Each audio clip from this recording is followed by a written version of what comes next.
In the town's caucus, we prioritize the subjects of interest thing, yeah. But the 5 were already done when we walked in the door. Yeah. So I think that this will be on the agenda for Region 6, since Region 6 was the seat on it. And we had a And they'll meeting take it at to the the end of regional chair. End of the month? Yeah. Okay, so if there's any issue, Deputy Mayor will Yep. bring it back to Bring us. it back, I'll take the letter along with me. Okay, Yeah. Okay. let's we go do to our Thank you. staff reports of, Oh, may We have I, a. oh, motion on the yes, floor. may I speak to the Bayview Community School thank you letter, which acknowledged our donation, I believe of $250, and that was applied to their Bayview fundraiser, which was wildly successful. And I wanted to take a moment because I attended a home and school meeting at Bayview a couple of weeks ago where they discussed their fundraising efforts, and I was informed that the school does not charge families for sporting activities. So other schools in the region, in the province, families are incurring very large amounts of money for sporting events and equipment and things, and they don't charge and that's because of our donation and similar donations and fundraising like Baby. And also, and this will tie into a larger conversation about food security in the region, but they feed a lot of children as well during their breakfast programs and their hot meal luncheon programs. And that fundraiser makes those sorts of things possible. So I just wanted to put a little bit more meat and potatoes on their thank you letter to. potatoes, lunchtime, okay. Yeah. We do have a motion on the floor to receive and file. It's been duly seconded. All in favor? Motion's carried. Okay. Now, let's go on to our staff report of November 12th. The short one, so it's only the first part. Yeah. I haven't seen one yet. It's short. A short one, That's please. how they Well, I go. always leave all the stuff on there Yeah. because you know Yeah. it could be of interest. But if anyone has questions on the first part, the updated part, let me know. Now, item number 10. Staff to prepare a report for Council on Fire Services Administration within the town. Can you remind me as to what our goal is on that one? I believe that this is the one that came out of the communication that we had received from the province with regards to best practices in fire service administration, which are usually they're applied to the rurals because they don't have a direct internal department. But where we do have a direct internal department, we do have a responsibility to be more aware of record keeping, financial, accounting, all that kind of stuff for the department. So Luke and I have done some review of best practices. We're actually looking to meet with Richard. We need to meet about a couple of things, but in the very near future, we'll get together with the department and start that conversation, mostly with a, what are you doing now that we need to be able to capture or document, and then is there room for improvement in some areas. It jives well with the current changes to WCB and insurance, which might affect firefighters, and we want to make sure that everybody's well covered. So Everybody's gonna have to go with WCB now. yeah, so those things are part of the agenda Budget now. now, And it's it's been our coming. agenda. Okay. Thank you. WBC. Anyone else have a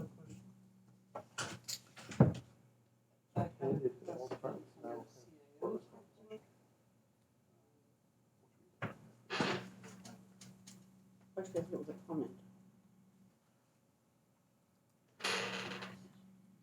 That wasn't it. I'm sorry.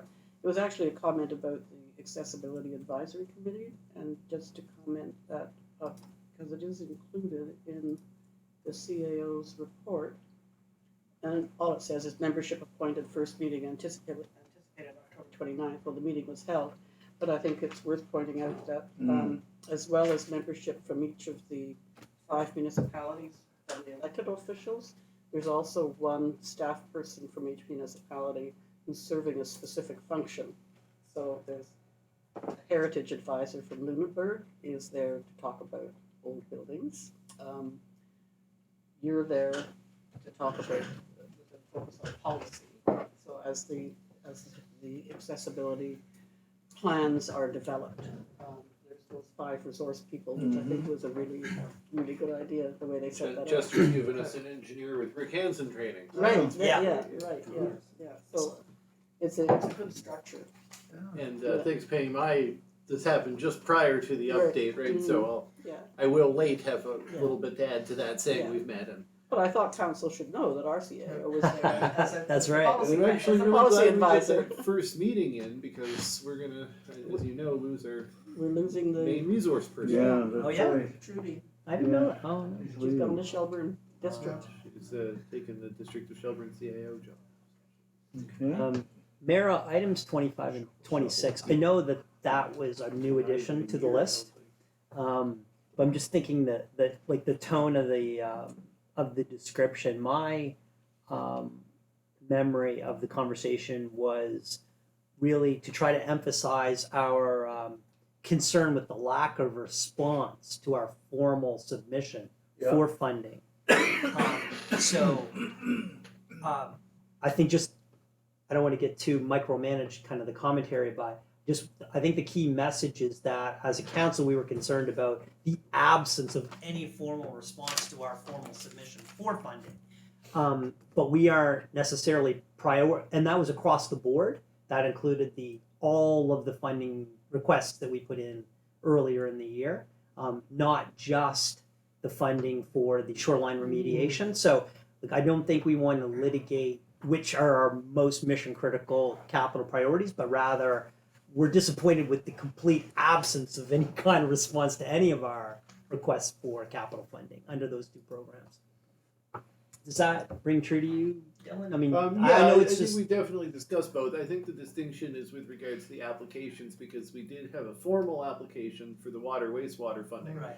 We have never had a formal application for shoreline. Fair enough. We've had a lot of informal, hey, give us an application and we'll submit it to you. Right. But we haven't actually been given the go-ahead to submit a formal application. Mm. All that being said, I do think that the request to meet with us is not specific to the single project, but to federal funding in general. I think just to those 2 points, I won't belabor it, but Mayor, I appreciated your tone in the letter from the Joint Services Board. I mean, as my mom always says, if it's worth having, it's worth asking for. Sometimes you just need to use very forceful language, as you did in the other note. So I think when that note comes out, I wouldn't be shy about where we as a council stood on that issue. I think there is I know speaking personally, I'm quite disappointed by the lack of response, and won't break my heart to see that concern reflected in the note, whether it's coming from you and your chair or the CAO. But maybe I'm not sure if council will have a chance to see your note to the MP before it gets sent. But if that's something that's happening before Christmas, that'll be time well spent. That'll be our Christmas present. I Exactly. think the first of these, the 25, would be a letter that you would end up signing. The second, number 26, is just the invite. Yes, So- fair enough. That's 25. Yeah. That's right. Yeah. Any other comments? Okay, I wanted to just pick up on, where are we at here? Number 19, that's painting the curbs at the Quinlan. Yeah. Do we have we got a commitment to have those done by mid-November?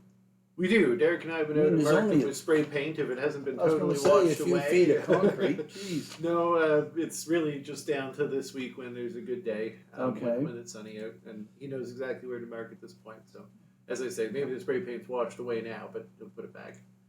And item number, sorry, go ahead. While you have the spray paint out, are you gonna look at the ones by the post office too? I sent you those pictures. Yeah, I did go down and take a look. I think that we'll want to go back through council rather than just taking the spray paint out because there would be a loss of parking spaces, and I'm going to put those to you guys generally when that's going to happen. But yes, I think there is possibly some concern there as well. But I think there's a lot of places in the downtown where turning is difficult. So. Yeah.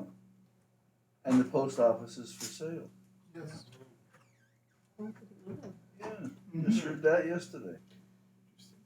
Item number 20 is the last one that I had a question on, and that was about benches. Hmm.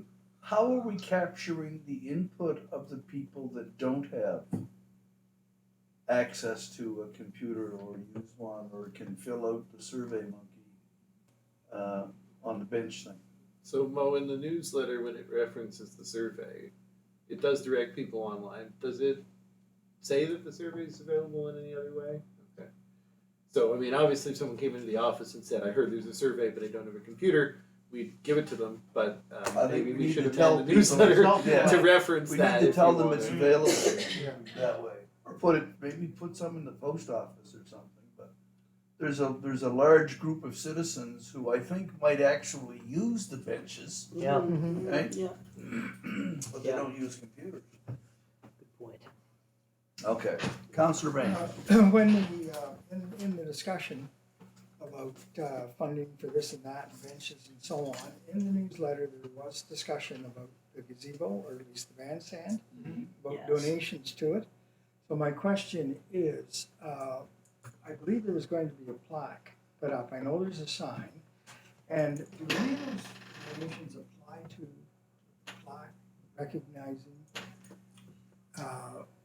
the same as the sign, which is just a painted sign? Yeah, the sign is just Right. temporary. But I guess my question is then, are any of those donations directed at that plaque, or is there another vehicle to accommodate the plaque? I think my take is when we agreed to name it, we agreed to make the plaque dedicating it as part of this current project. Yeah. So these donations will support that as along with supporting the rest of the. That answers my question, because I have been And asked. then we're also going to reflect the donors on there with the plaque, and it probably won't be the same plaque, but it could be. I suppose we'll come back and talk about that when we. No, that's fine, it is in the works, Is- so that's good, thank you. Is it clear? I have received a few questions about what the process and how you make a donation specific to the bandstand. It wasn't crystal clear when I read the newsletter how you physically make the donation. Like, where do you just write a check to the town hall, or anyway, we can take that. Yeah, we can no, take but that we offline, but definitely do want to try to make that clear to people. Because it is as simple as that. Come into the town hall with money or a check. It's like the fire department, the recreation fund. People make the checkout and they make it specific for project ABC. And yes. the money gets held for that project, and then they get a tax receipt for making a charitable donation.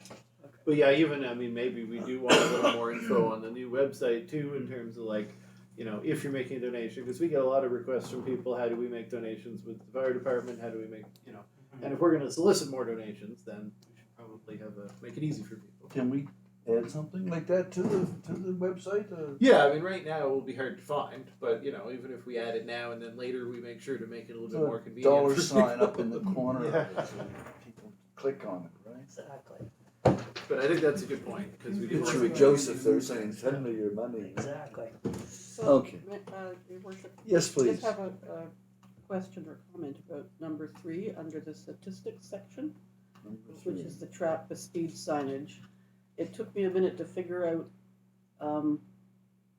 the speeds here, but I realized that the average speed of 47 kilometers in the 50K zone was August, not school, and that the Right. next report of 45 kilometers per hour in the 30K zone was when school started. Yes. Yeah. How the Right. limit could change with the same speed. Yes, exactly. So my question is, for the traffic officer,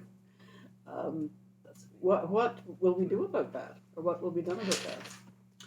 Yeah, it's obviously a concern, because we had gotten some better numbers there when we were doing this last year, and then over the course of the summer, I guess people started to slip back into it, and it'd be interesting to see, in October or November, and it's not there every month, but I think what we're going to do about it is probably what's already been suggested, and at least to some extent, by the Bicycle Nova Scotia folks, is to make some amount of pedestrian safety improvements and traffic calming improvements there. Now, whether it's exactly what they've recommended or council will have to decide, but I think to try to actually get the speed lower, is just enforcement. I mean, we can put a permanent sign up, but the sign will lose its efficacy over time. Yeah. But that was done in September, but do we have times of day when that was done? Because that 30-kilometer zone in the school zone is not in effect 24/7. It's true, yeah. We do have the full time, but yeah, there are some of them that are outliers for sure.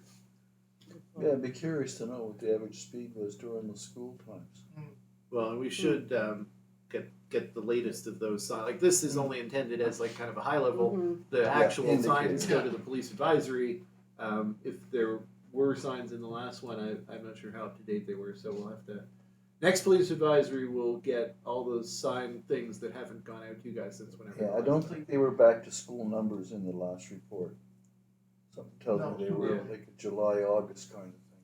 So that may be the lag, and I think that's the appropriate place to get into the real detail. Yep. Any other questions? No.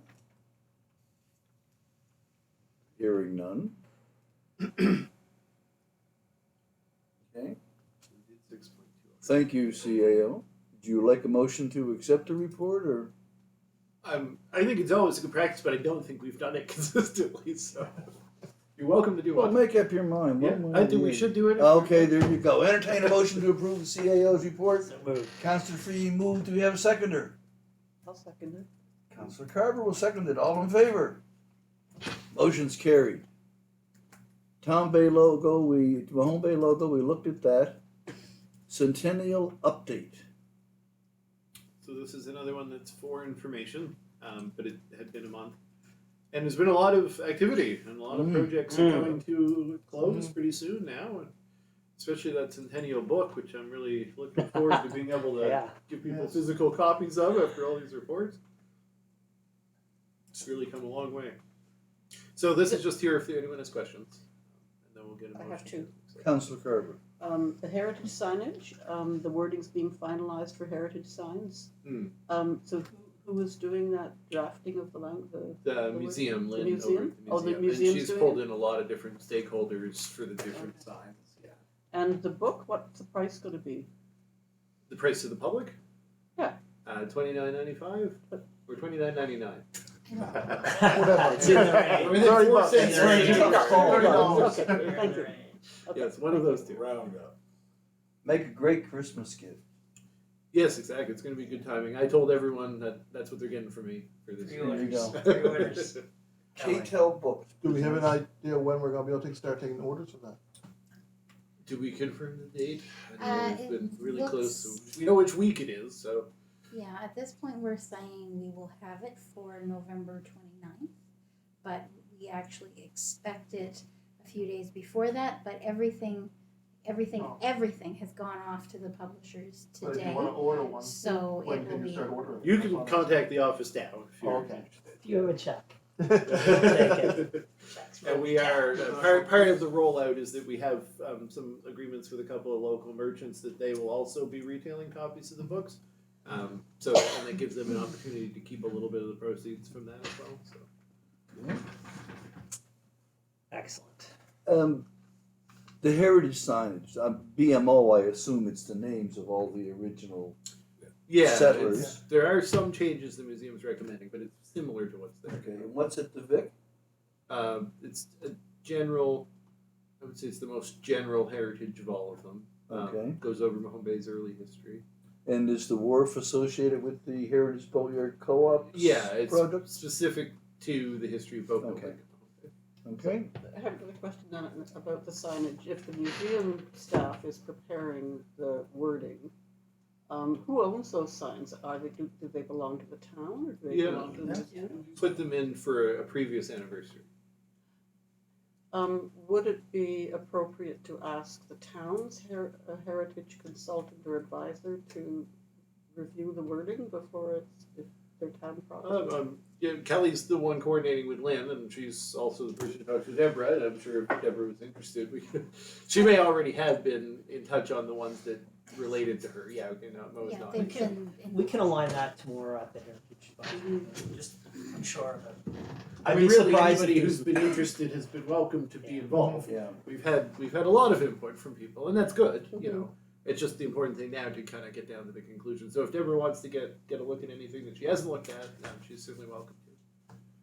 And if you want to mention that tomorrow night, and Kelly will be there, and she may say, "Yeah, Deborah and I have already looked at all these." You know, I'm not sure. Okay.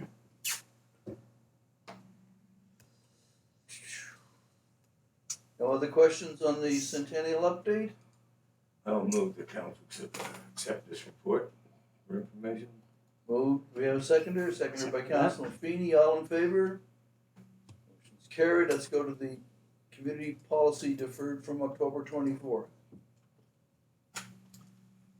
Right.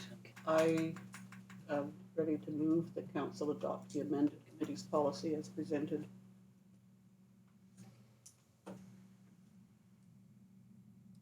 Okay. Questions? What's different? These are the amendments we looked at the last council meeting to account for special meetings. Mm-hmm. We had a report that went to the planning advisory committee and then came to council to discuss the scheduling of special meetings. Mm-hmm. That was sent back to staff because it was felt it would also apply to other advisory committees, namely the Heritage Advisory Committee. So when we looked at how we might best represent that and how that would work with our existing committee's policy, it was actually a much more elegant solution to just update the committee's policy. Elegant solution? And nod to my gentleman across the table. I think this is going to be a real help. Okay. Outliers. On the question, all in favor? Motion's carried. Let's go to staff report on events coordination. This was a long time in coming, given the council made their financial contribution to this process back in the spring. But the chamber doesn't usually do a lot of that sort of thing while they're busy with the summer season. So we finally got down to the planned session at the Mahone Bay Center and came out with a bit of a recommendation. I guess it's a recommendation on the development of a recommendation. Sounds very government. But if anyone has questions, happy to take them. So I read the package. What are we really trying to get at with this solution, Dylan? We have multiple organizations wanting to come together to coordinate. Like, which events are we trying to coordinate? I think that really what it's about is providing tools that will enable anyone with a current or future event to really easily access the services of the town around that event. So not a lot of staff time, not a lot of unique forms being generated, just simple web submitted forms that are very clear, user friendly. The hope is that we'll have a kind of a web portal that is matched up to a kind of well-trained staff at the chamber in the town that know, this is how, if someone comes into us, this is how you can get started. So they'll either be out using the tool themselves online, or we have the thought that there would be like a manual version of it. So if you wanted to get your events manual from Mahone Bay, that this would be one of the things that would come out of that, would be a plan to develop that manual so that anyone who wanted to know where to start with arranging an event in Mahone Bay would go through that manual. So it's things like that. Put the effort in ahead, develop the tools, instead of every time we have an event request or even existing events, staff have to spend a lot of time. I think the chamber feels that they have a lot of confusion from their members. They don't know where to direct people. So it's really all about that effort. At the end of the day, and I don't want to prejudge what the recommendations are, but I think it will be a series of tools that will be, digital, physical tools, and the possibility of recommending some type of support to that in the form of time, which would be, I think, probably on the Chamber or Mahone Bay Center end. We've been pretty clear about minimizing the staff time that goes into it. So I think our hope is that our new website redesign will be able to take into account some of the recommendations that come out of this process and cut down the time we spend on a lot of these requests to make it easier for people. So our traditional hurdles that would be required if some organization wanted to establish itself and create an event and organize an event and put on an event are, I assume, are still going to be in place so that the town can ensure, you know, the appropriateness of the event, whether Mahone Base is willing to host the event, whether the right insurance policies are put in place, whether the RCP will be made, you know, will be made aware of the event and so on and so forth. Like, so what are we, all of the, you know, historical checks and balances that the staff and the council would have played, is that still envisioned to stay in place? It's just that we're going to make it a more user-friendly application process? Or are we assuming that this new committee will have the de facto responsibility on making decisions on if an event can happen or if an event won't happen? No, this is just a short-term committee to make recommendations back to us. So we still Okay. have the same level of authority we have. What we're hoping is that the process for that will be kind of a checklist so that you as an applicant will give us exactly what we need to know, does it require staff approval, council approval, traffic authority, RCP, you know, check your boxes. There is an option, I mentioned at the chamber chat recently, we're kind of just teasing this option because we don't have the details yet, but our insurer is going to be providing a new service that events that happen in town will be able to access to really minimize their insurance costs while still providing us exactly the protection that we need because it's offered by our insurer, who is offering it because they feel that they get more value for making sure these things are covered than you know, it would be worth to take their chances on saying go get someone else's insurance. So they can offer a real great rate, which is a benefit to groups, but it also means we get what we need in terms of coverage, which we're always, it's one of the big barriers that we run into is everybody's trying to comply, right? They go to their insurance company, they say the town says we need this, and then they get something back that's not exactly that, and we go back and forth. And so I think that looking for those kind of opportunities too, where you could potentially both save them time and costs and get us what we need, those are the kind of things we hope will come out of it. And there'll be recommendations that with the term of the committee are done and they go off to the council and the chamber, and then this steering committee would not be presumed to continue to exist. There may be a need for an ongoing body, a partnership of some kind. I think that that's been discussed, it's been speculated on, but it would need to be defined. You know, I wouldn't recommend any kind of a permanent partnership if it was not very clearly defined as to why. I think an example of that would be the town currently gives the chamber money for events. It would be great to have a little more specification around what their role is with that money, and you know, maybe an agreement that builds on that would be a good start. Your worship, I'll move that council approve establishment of the Events Coordination Steering Committee, the Town Mahone Bay Tourism Chamber of Commerce, and the Mahone Bay Center. Councilor Payne seconds it. On the question? No, just, oh, wait, No, I have a problem with this. But I was letting council have their say. This is the kind of business that the Chamber of Commerce and the Mahone Bay Center are in. It's not the kind of business the town hall is in. The chamber suggested that we hire a consultant to do this work, right, to do this facilitated group review. The facilitator is on the board of directors of the organizations that these people are on. They go up to the Mahone Bay Center for the session. The people who are there are the Chamber of Commerce, the Mahone Bay Center, and the town of Mahone Bay. And now they've come out with this recommendation. It's incest at its finest. I've got a problem with it. But it's up to council to decide if it goes forward. So, well, who's gonna be on this committee? I mean, that's not been established or anything like that yet. So just gonna be those two groups? It'll So be yeah, on I the mean, committee? to speak to the openness of the process that the chamber put together on this, when they initially got put out a request that we would attend and other people would attend a meeting to talk about opportunities for events coordination back in the spring, and it was referenced in this report. They cast a wide net on that invitation.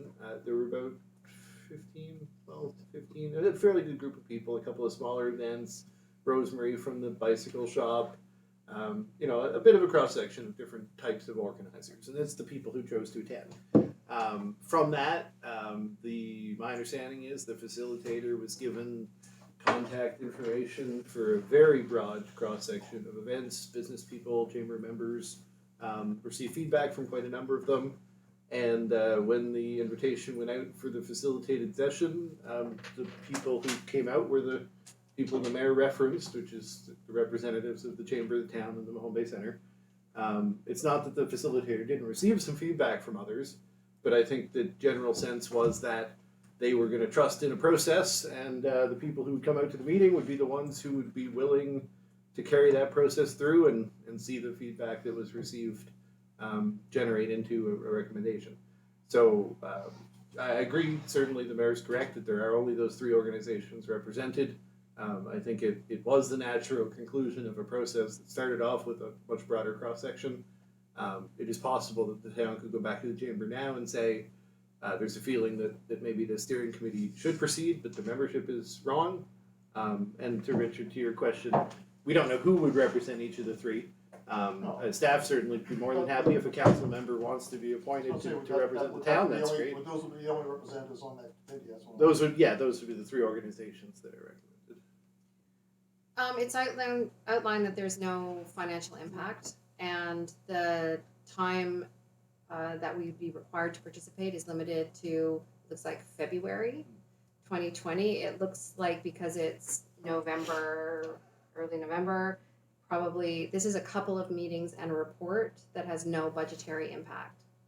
Yeah, and it's by February because some of the recommendations the report might make might be things that could have a budgetary impact, Yeah. but they would go to council and the chamber. And what's the reference to fiscal year 2021? That it would Any be considered recommendations? in the budgetary process. So they'd make a set of recommendations, some Yes. of which would have Yeah, budgetary implications, which would be discussed in the next 2021. budgetary Okay. cycle. And it's that reason why I would support this. It doesn't, it's a very low impact, I think, to us. And we as staff felt that we didn't have the authority to go out from this facilitated session and reach recommendations without coming to council with Yep. this recommendation. Yeah, I concur with Councillor O'Neill around this. I mean, after having heard years of blame and they don't support us, and that kind of conflict, this feels so much more positive and collaborative. So I really support it. And again, there's no financial commitment at this point, and we can deal with the financial issues as they come up. okay, someone call for the question? On the question, all in favor? Opposed? Okay, thank you. Let's go to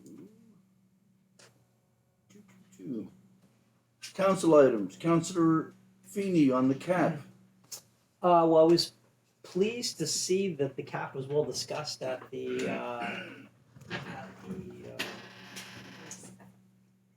Nova Scotia Federation of Municipalities meeting. You got it I've right. got Good. a serious problem, a personal tick with saying that acronym. Again, just to reiterate, I know we haven't talked about it as a council, but we'll probably be at some point need to weigh in formally on council's stance. Mhm. I was pleased to see the motion that I believe was ratified and really spoke to the fact that the experts who've reviewed this, whose opinions I think highly of, have reviewed this issue at length and in depth. It's clear, and I agree, that the cap distorts the property tax system. And it's also clear at this point that the homeowners who are most in need of tax relief aren't necessarily the homeowners who are receiving the biggest benefit. Mm. And as well, I think reasonable people will know that there are going to be outliers and there'll be unintended consequences in some folks who will be negatively impacted that isn't the intent to negatively impact them. So I think the merits of the trial and participating in the trials, if that was something that would be available to us, would be well worth considering. If we could take advantage of being an early participant in a trial. If that was on the table for us in the next year, I think that would be well worth talking about as a council. And then finally, I think there's a general consensus that on this topic, there's a lot of misinformation about it. There's a lot of confusion on who really will benefit after the changes would be made to phase it out. And I think that the general consensus on a long phase out to eliminate the bumps in the road of the unintended consequences makes a lot of sense. So 5 to 7 to 8 years, take your time, go slow, phase it out over time. I think if that's the general consensus of the union, then I think as a council that sounds like a pretty good recommendation from where I'm sitting. So that was really the we talked about this a bit at our last council, and that was really what I wanted to put on the table. I was happy to see it addressed at the meeting, and maybe Mayor or other councillors who were at the conference might be able to weigh in a bit on the topic. The NSFM at the conference talked about a 13-year phase-in time. And they suggested that as the uncapping occurs and your tax rate would your total tax bill would increase, but that the tax rates would go down to offset. Although one must consider that the cost of doing business in a town, it may increase, and in fact the tax rate would go up. Well, it would have gone up anyway. But yeah, it's a 13-year phase-in period for the Long period of time. Yeah, it is. The revenue neutrality thing over a 13-year period struck me as a bizarre. I mean, over a 13-year period, you won't see that at all. I mean, based on just pure economic analysis, it's illogical to wait. Based on political reality, it's going to be the middle ground that we're all going to have to live with. Yeah. That'd be my assessment. It's illogical. I think we'd all be better off if we did a rip the Band-Aid off approach, but that isn't politically tenable. It's not going to happen. So, let's move on. They have want to tried. get 13 years and They had 5 an years from all-party now. committee to make Right. the decision, and it takes the 75% majority to make the change in the cap. So it's not going to be 75% majority. 75% in the legislature. in the legislature make this of all change. parties. Yeah. So, and you know that there is the new all-party committee. Yeah. Yeah. That's good news. Councillor Was Bain, there a rationale for 13 years?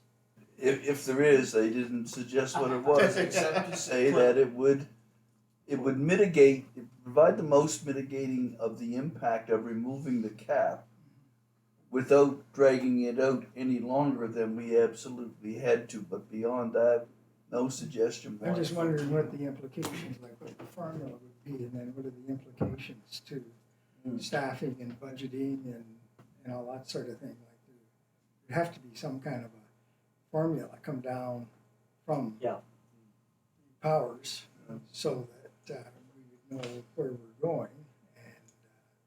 There was a property they cited on the Northwest Arm that was saving $15,000 a year in property tax. Yeah, no, I read that and I realized, and that's been going on for years. That's no new revelation, because what was brought in for years ago was because of the increase in costs and affordability.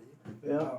Older people living on the shore and Land that's been in the families for a couple of hundred years. Value went out of sight. Yeah. So this topic will evolve over time. I think the other related issue before we move on is it's pretty clear there's going to be a move afoot to really start to talk about land migration and trying to put a cap on when everybody has to have their land migrated to the new provincial system. Okay.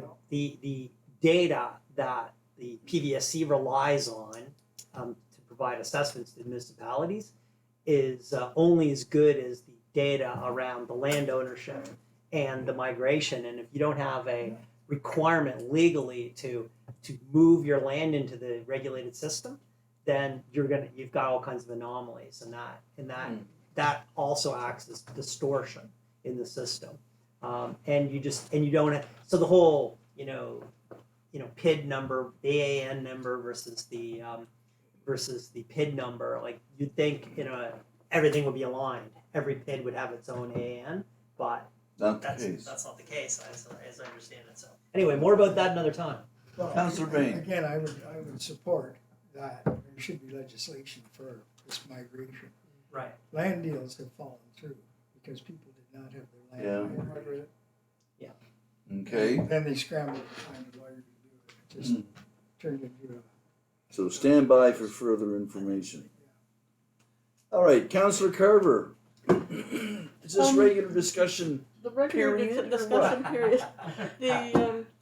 This question came up because we sometimes find ourselves wishing we had time to actually either give feedback from conferences that we've been to or other activities that we've been to, or to talk amongst ourselves around an issue that's come up that's in a way that's not in the formal council On the record. yeah, sort of. on the record and the formal process.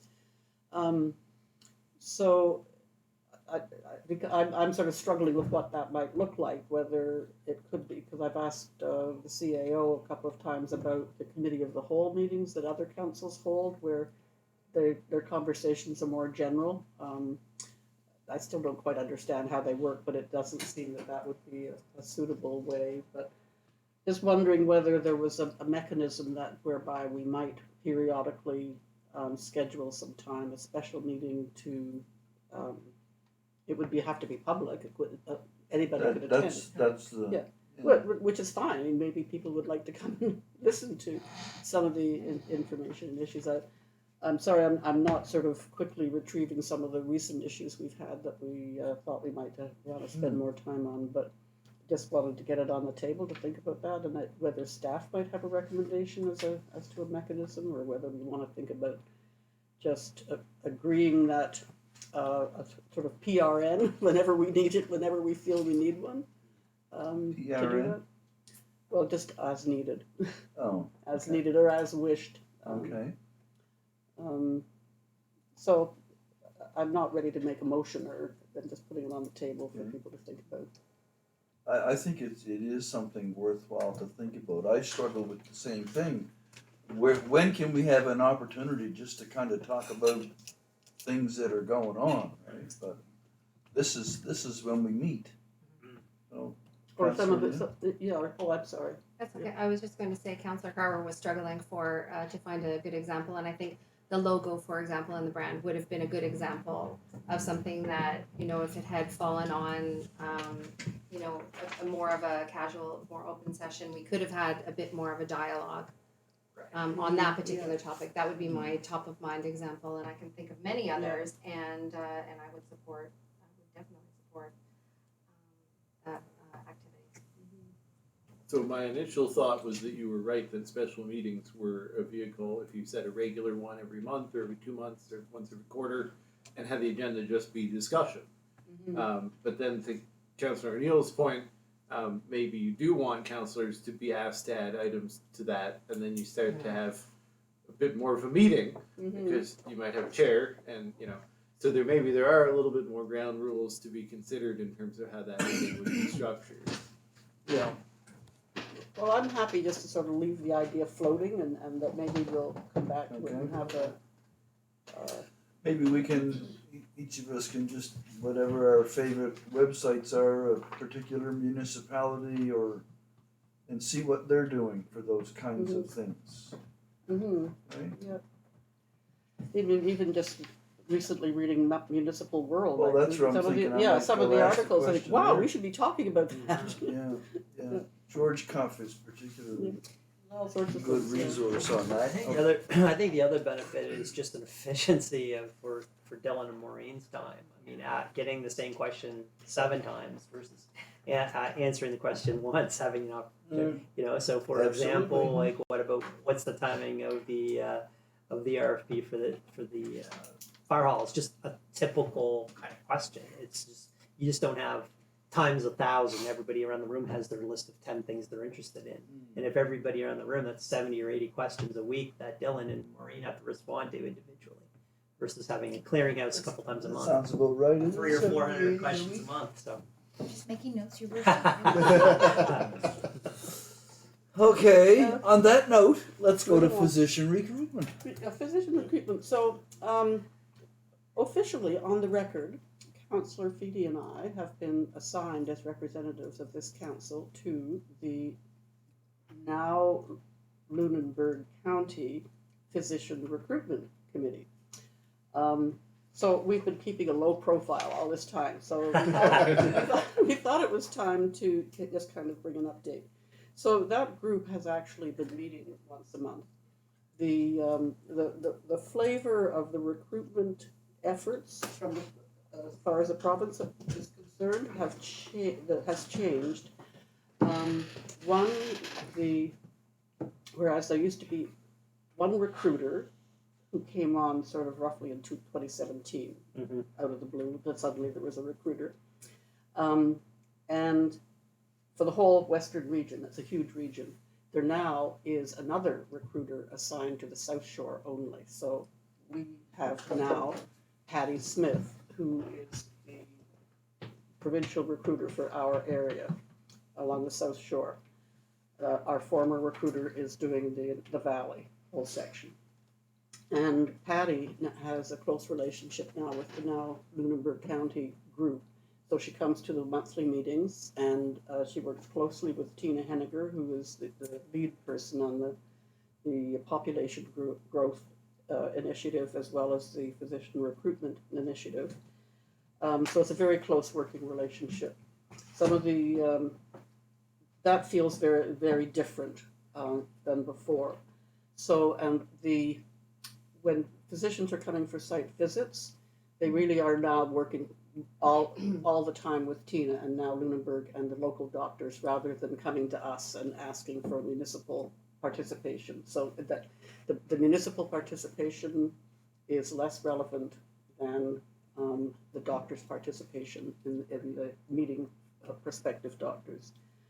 So some of the things that they've been doing were highlighted in that report that we sent you, and just as an update to that, the grant application that they put into Communities, Culture and Heritage was announced as being approved last week. While we were in Halifax, our MLA left the NSFN conference and came back down here to announce the recipients of the first round of those awards.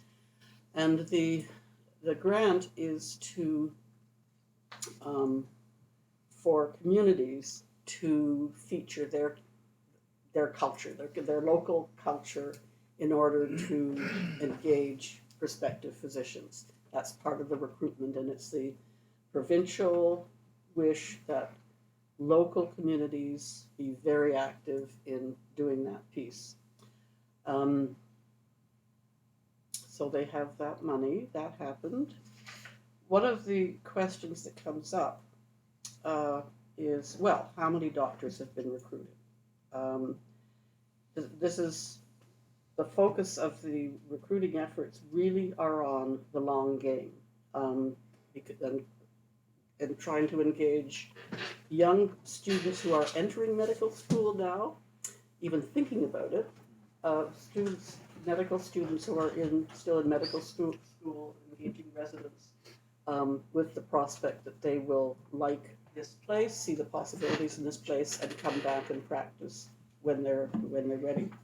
But to answer the question, which I'm sometimes asked, how many physicians have been recruited, since 2017, when essentially was about the time when the whole provincial recruitment effort started, there have been 11 total physicians recruited to Lunenburg County. 4 of those are family medicine, 7 of them are specialists. And that didn't include one physician who arrived in late 2016. I'm not sure if, I think that might have been sort of the preliminary recruitment effort, so you could count it as 12. So that's the answer to the question about how many physicians have been recruited. So we just felt it was important that you're aware of what's going on, and I know that municipalities sometimes feel it's a provincial responsibility, and why are municipalities in this game anyway? I think it's really important that we are. We have provided some. This year.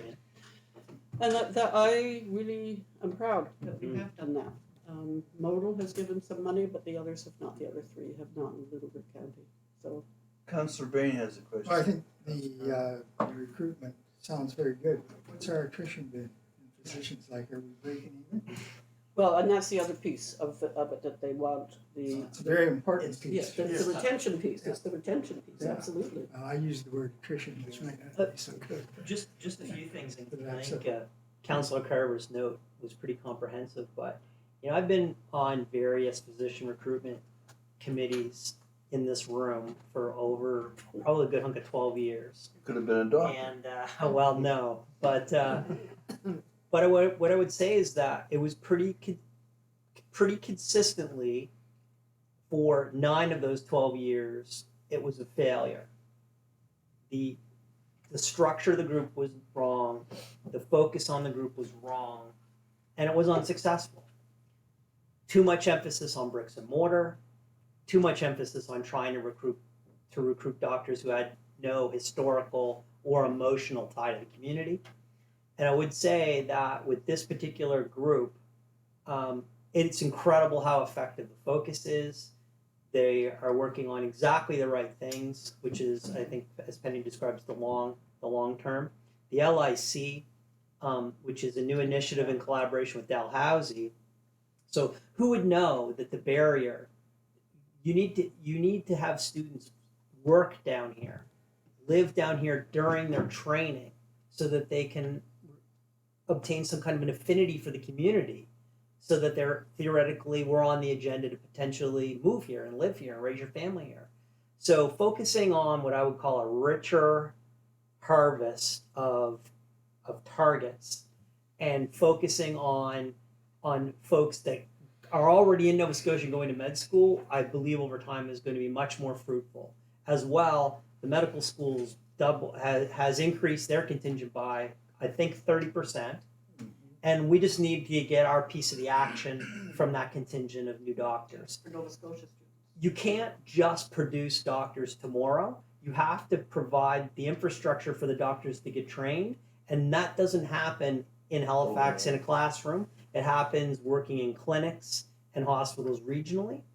And the NOW group is really focusing on that. So I'm pretty optimistic that there will be more continued breakthroughs. It's not nearly as important, and this is something I really would have struggled with for 9 years, as I mentioned. It's not about the bricks and mortar. It's not about the clinic's location. It's about giving your family a doctor. And so I think there's going to be more good news. The other point, and then I'll hand it back over to Penny, is that our $500 contribution from the town was a percentage allocation, which is in the same percentage as all the other times we put in our percentages for all the other allocations of funding we do collaboratively with our regional partners. Aspirationally, we would want our commitment to be representative of 3% of the budget, which means other communities would have to dig deeper, or at least start digging at all into their pocketbooks. This is a requirement of the municipal government. Like, this idea that the provincial government's $200,000 is going to solve this problem is never going to happen.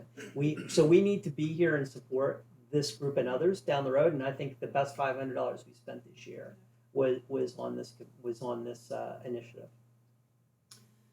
But I just want to respond to Councillor Bain's comment about the attrition, because as well as recruitment, the focus of this new grant is on recruitment and retention. Yeah. The province is absolutely aware that retention is a key feature. So Tina, I mean, I don't know if any of you see her Facebook posts about the work that she does on around the physician recruitment and retention. is doing things like finding homes, Mhm. finding jobs for spouses. Yeah. Because at least two of the physicians who have left Chester left because of their spouses couldn't find Fine work. work.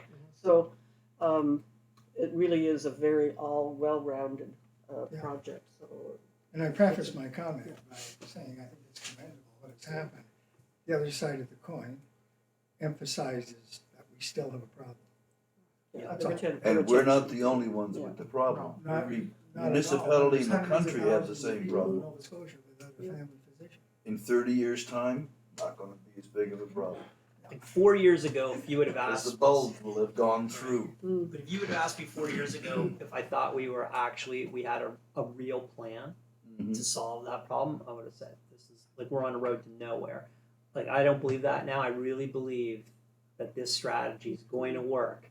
We just need to dial the crank out the doctors. They're up 30% over 2 years. Yeah. Maybe 2 years down the road they'll be up 50%, and then we just need our piece of that.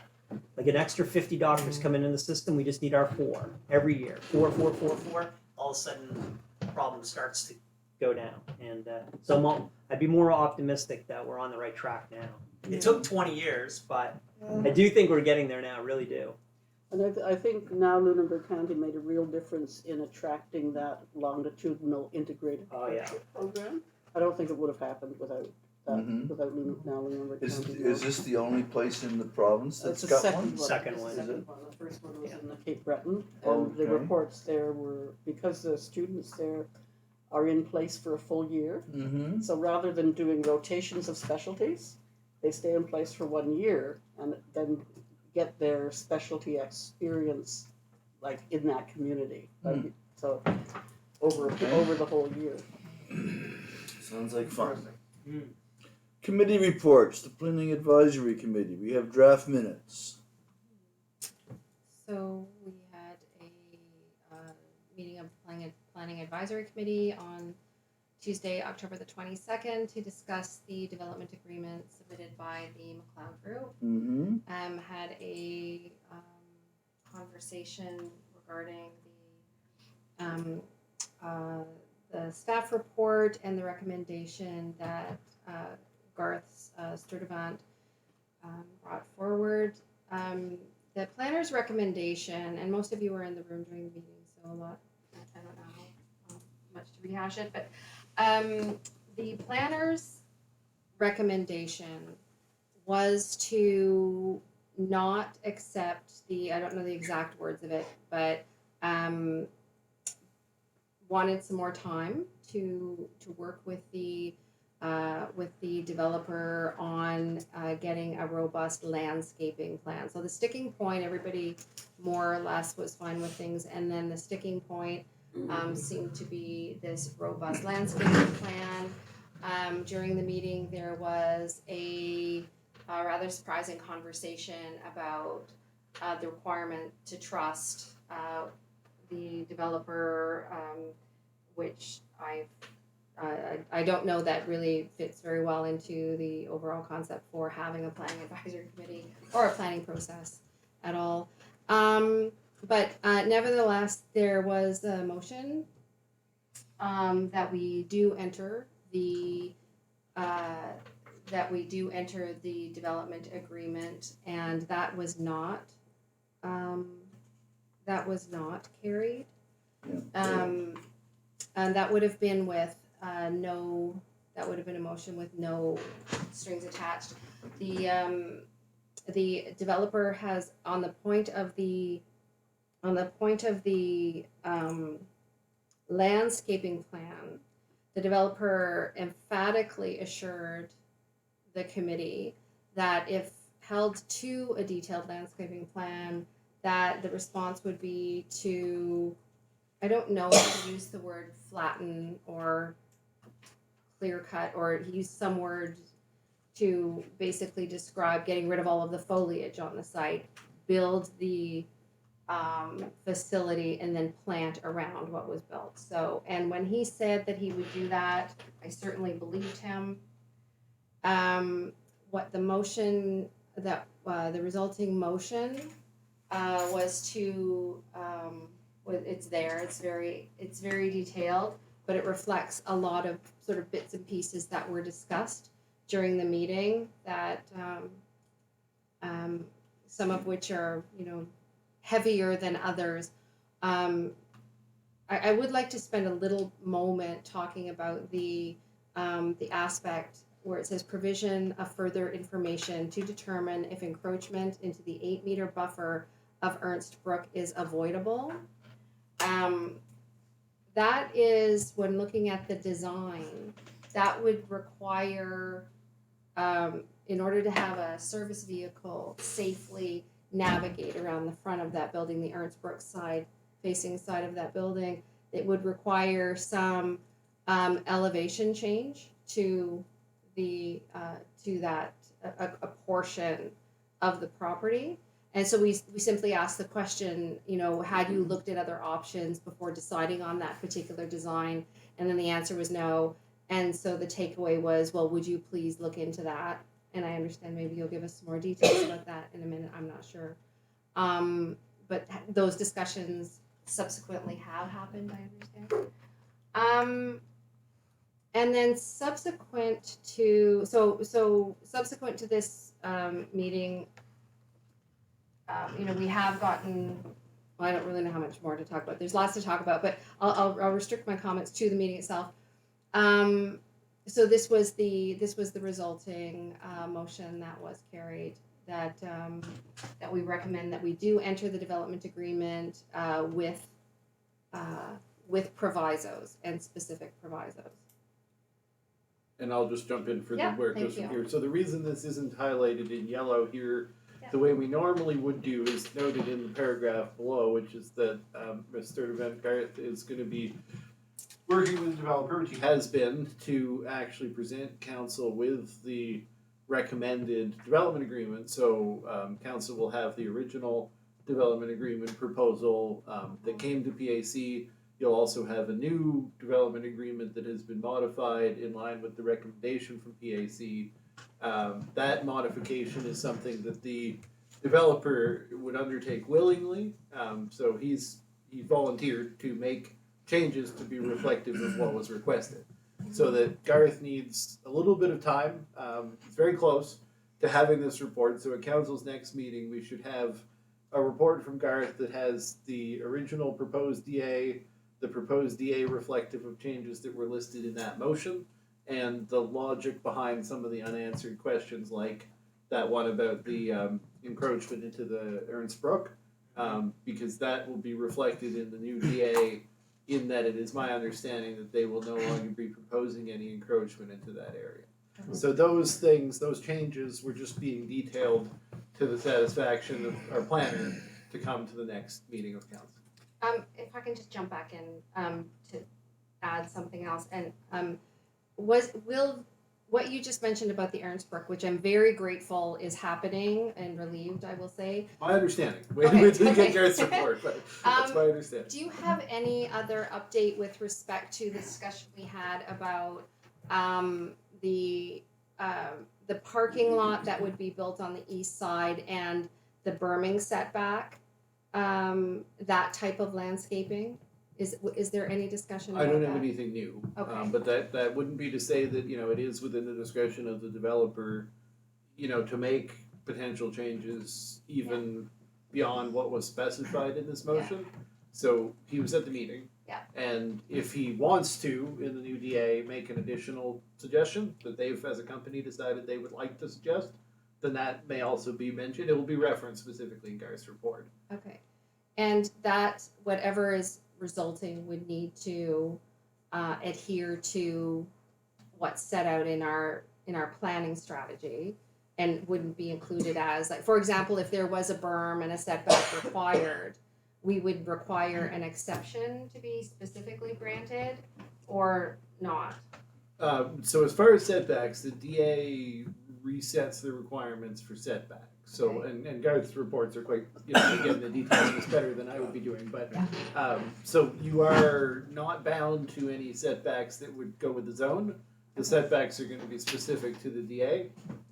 But that being said, I don't anticipate any change that would diminish the setbacks, between this new version of the DA and the previous. I think if anything, he would be the developer, so he would be inclined to be increasing potential setbacks, but I can't speak to that until we get the report. I bring it I up. think we should wait till it Okay. Yeah, comes. till it- Yeah. That's fine. Yes. Yeah, we're sitting Okay. here beating a horse that's, we don't have the information on. Councillor Feeney? Mayor, just to refresh my memory, so what, at this point, what is the process now towards a ratified development DA? agreement? What, like the multiple steps between now and the end objective?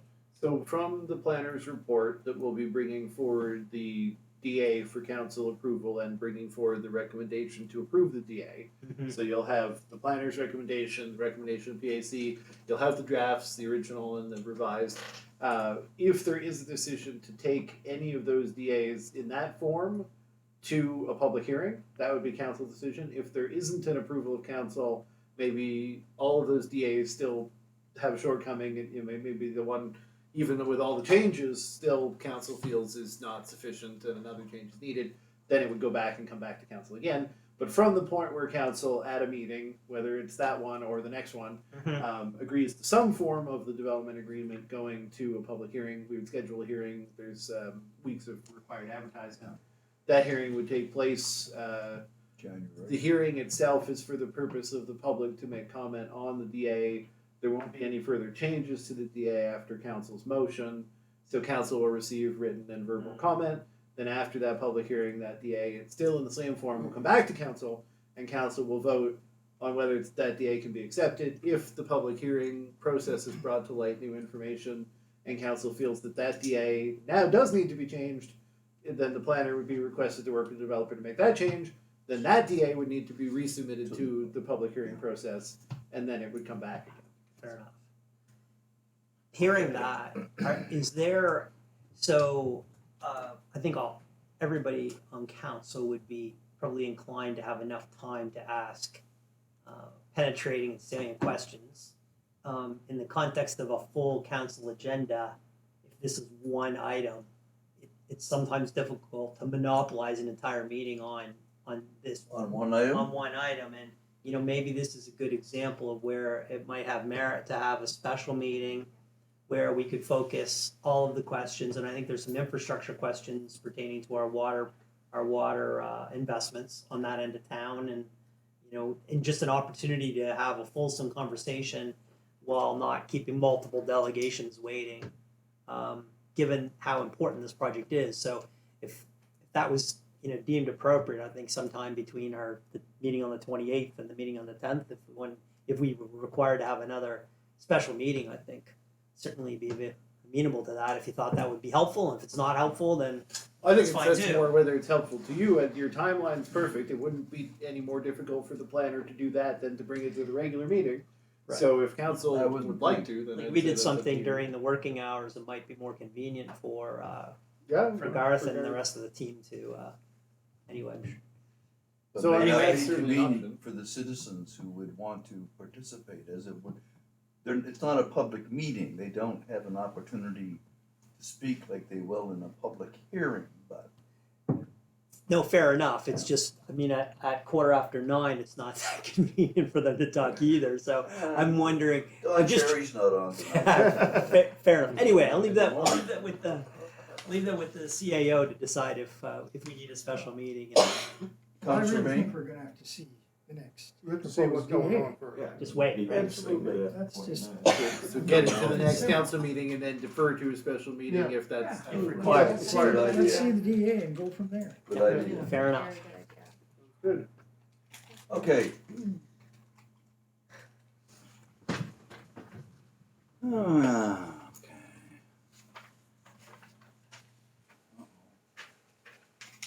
Anything else? PAC board? PAC committee? We had a resignation and the Recruitment? recruitment has begun. Okay. Spread the word. No names yet. I don't. We have received applications, but we have not, I've sent a message to Mr. Sturdivant to make sure that's on the next agenda. Okay. You know when the next meeting is, so we can just answer. Yeah, the 5th or Oh, something. we- Yeah, the it's gonna fifth, be, yeah. One I saw. Okay, Police Advisory Board, questions? It's a pretty straightforward process. The RCMP report is the real meat of the event. Okay, no questions, let's go to the Lunenburg County, oh, sorry, Councillor Bain. Okay, I'll have a comment after we finish with our reports. Okay. Regarding the economic development. Lunenburg County Senior Safety Program Monthly Report. It's circulated. You can read it. If you have any questions, let me know. Good. It's busy as always. Thank you. All right. Councillor Bain, did you want to slip Okay, on just in? very briefly, the Economic Development Committee, we have I'm gonna call it a pending resignation. It's been suggested that Mahone will resign because of other commitments to do with this new rural fundraising. thing. Rural Treasures. Yeah. Yeah, And, seems to be quite apparently popular. It just takes up all day Wednesday from 1 o'clock on. Yeah, And I have not had I would like to have a discussion at our next Economic Development Committee meeting and see. Lynn does not want times changed to accommodate her. I'm suggesting that I would like to have some further discussion on it, as opposed to losing a committee member and then going through the process of sure. recruiting again. Have you had this discussion with your committee? No, haven't had the opportunity. Our next I meeting is wonder how November the amenable 20th. they would be to, Our next meeting is November the 20th, and Bob Uden is scheduled to speak at that yeah, one. yeah. But I'll be wanting to meet with our CAO just to discuss that agenda. Okay, So I'll be talking to you right after this meeting, see if you got any time. Yeah, because that agenda's going out pretty soon. That's right. Friday. Right. Any new business? Oh, yes, okay. Let's, you have a letter here.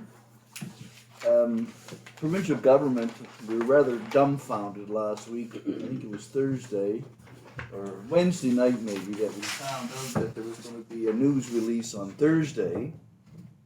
And we weren't allowed to say anything, it was not impounded, what's the word? they use? Embargoed. Embargoed. Jesus, everybody knew about it that I talked to, but anyway. And what the provincial government has done is they have given the Cermak Canada Limited, a fish farm organization out of Norway, that areas, St. Margaret's Bay, Mahone Bay, down almost to Bridgewater, for them to look around, to scope out the areas to see if they might find a place that would be amenable to a salmon farm.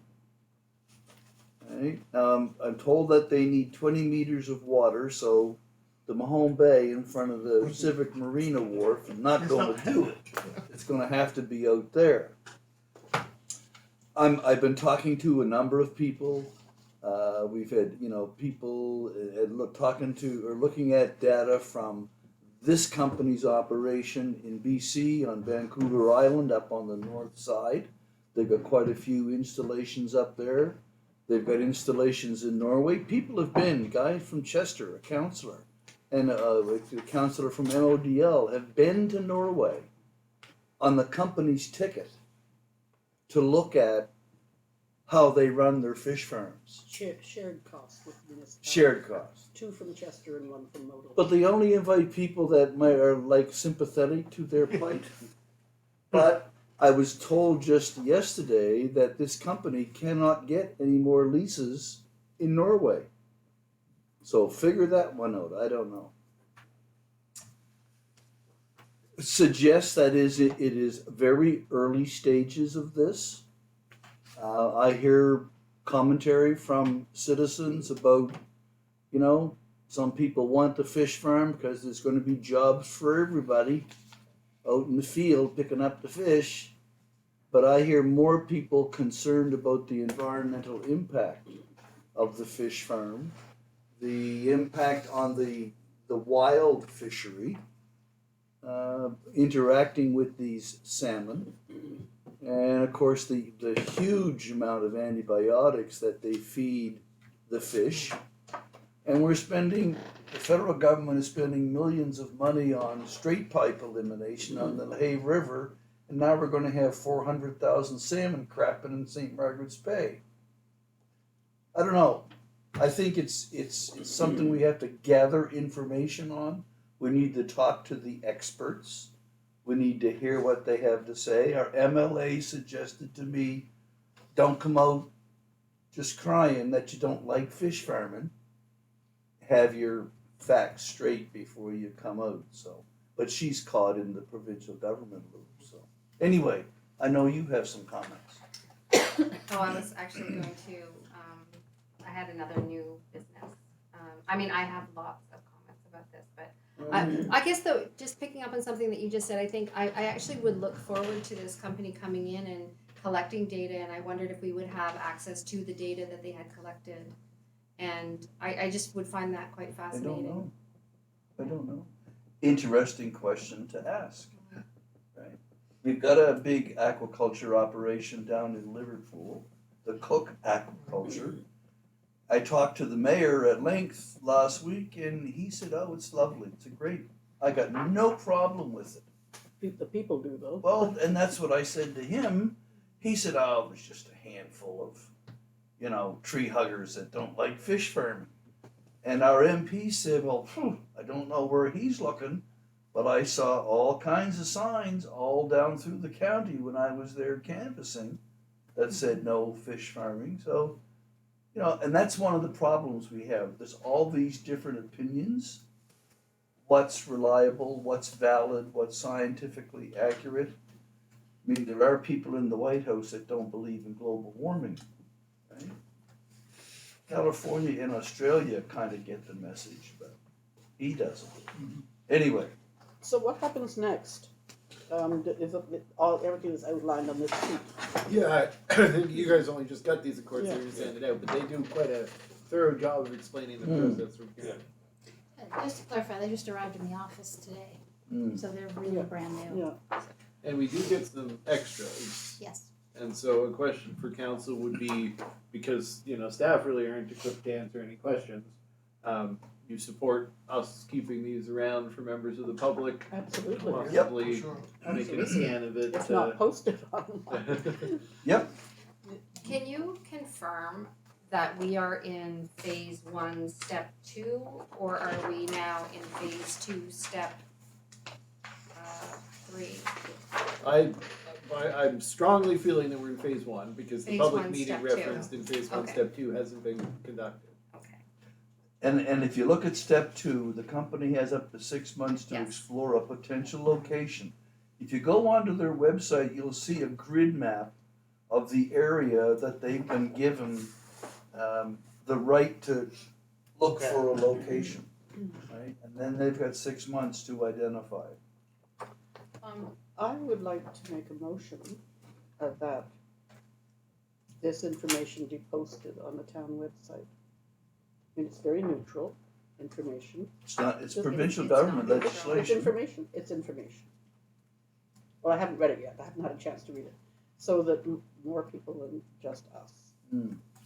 So that's my motion. Okay. Do we have a seconder?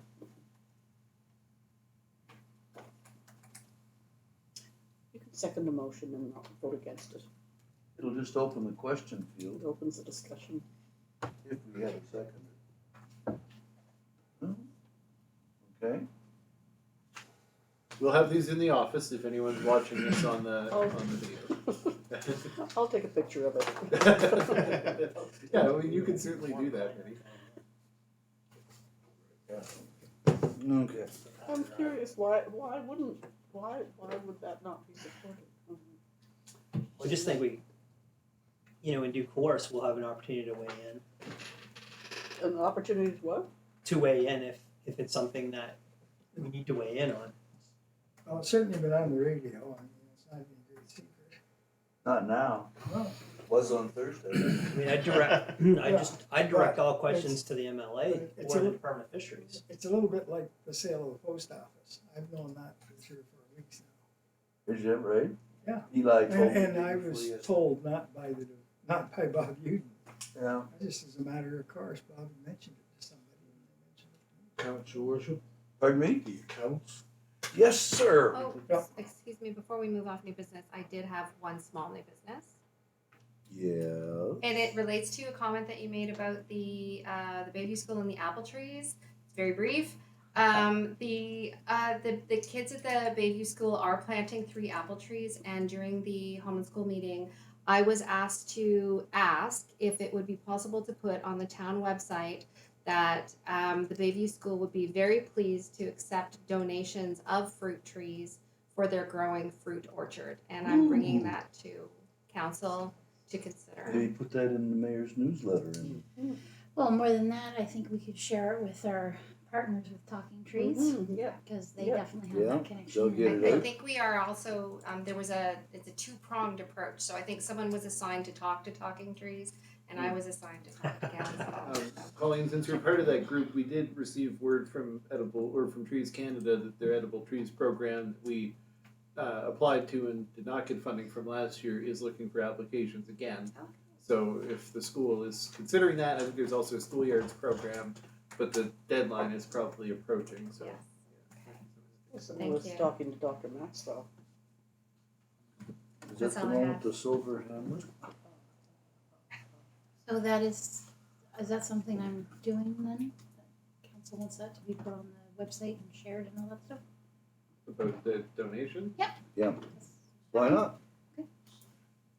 Yeah, I Would you think like- just would you like a I mean, motion to that No, effect? no. I mean, I think Facebook. under the existing tree planting campaign, it's a great extra promotion to get some more trees. Okay. planted. If people donate them now, they can still count them as centennial trees. Mhm. Exactly. I don't think they'll be planted till the spring, but that's okay.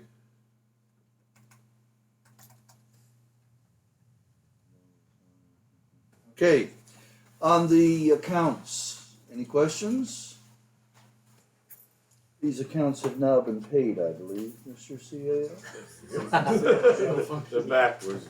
Well, Me too. it, See ya. it came up at the UNSM, or no, NSFM last week that they said, you know, and of course, you know, there's still a few councils around where councils actually approve checks. Yeah. And nobody does it anymore, and I'm sitting thinking, okay, well, that's, you know. But are these physical checks? I know we've asked that. Are they? Yeah. Are we Yeah. actually? So Yeah. Your sign. I mean, but the checks signs have and already all. been signed and sent out, so the actual approval of the accounts is not. Yeah. This Nice. process of showing you guys the check sheet is a financial reporting function. Right. It's not an actual authorization. but we're actually writing checks versus just doing electronic Bank banking. transfer. Yeah, I mean, Luke is working on we're plan. looking at something with our bank about trying to move some of this over, but we have been very traditional in the way that we do this. So, Matches so with we invoices, right? technically then don't need a motion I agree. to pay No, the no. checks. No. Yeah, I think No, this is just Okay, a this is information. file and It's file and information only. to be Receive honest, and I file. have previously recommended and would recommend to you that we not put this on our agendas at all, but at the same time, if it's a receive and file, there's no harm in it. So, I don't think it's hard for Luke to produce, the system spits it out. I think it's just an information thing. Yeah. And occasionally there have been There questions. might be some question Of on course, certain you accounts. present it and you say Let's not receive beat and it to file, death. no one can Yeah. come back in 3 months I mean, and say, yeah, "Look, shit, I'm I happy didn't with know it that not was being going on." provided. Pardon me? I'm happy with it not being provided in the context of it's a public document. I mean, I don't know if every single citizen of the town needs to know every single check item. Oh, I mean, agree. the mayor and the council's expenses are disclosed. That's right. All of this information is within the budget, and And when I sign these checks, I have the invoices there. Right. So if I have any questions, I'm not sure who Mr. Joe Winter is on, whatever line that is in the bottom, but I'm not sure it's anyone's business that he received a check for $125 from the town. Like, He's our employee. I'm sure. So there. I mean, there you go. I mean, Yeah. it's just, But that's the point. Works for us.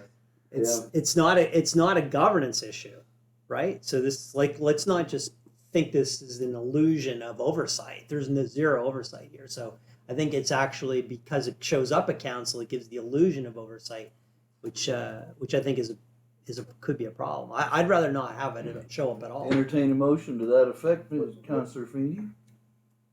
That's just a comment. That's probably a good idea because a lot of tax receipts, people get checks back.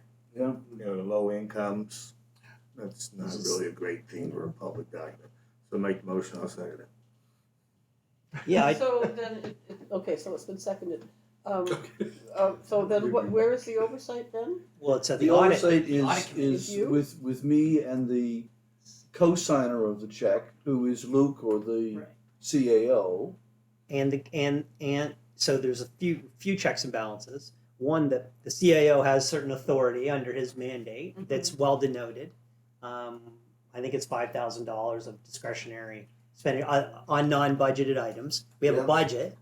Then we have the CAO's discretion. The CAO needs more money. He knows where to come. He just shows up here twice a month. Yeah. Says I need more, and And I don't you sign know, without an you've invoice. got it's co-signed. It's just a legacy from a bygone era, That's, and Just a question of protocol,